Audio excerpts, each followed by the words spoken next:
আমি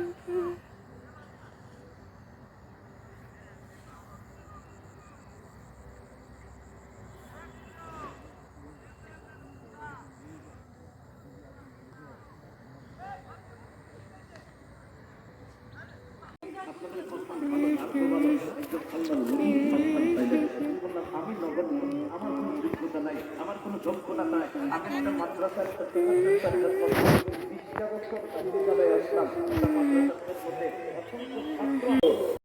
গুরু মহিষ আনার ক্ষমতা আমার নাই।